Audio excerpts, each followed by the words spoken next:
Most people think an autopsy starts with cutting. It doesn't.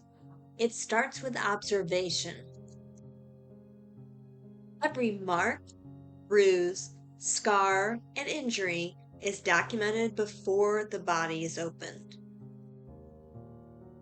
Because once the body is altered, evidence can be lost forever. An autopsy isn't just about the cause of death, it's about reconstructing what happened. And this all happens before a single incision is made. This is only the beginning. If you want more forensic truths most people never learn, follow Skulls and Secrets.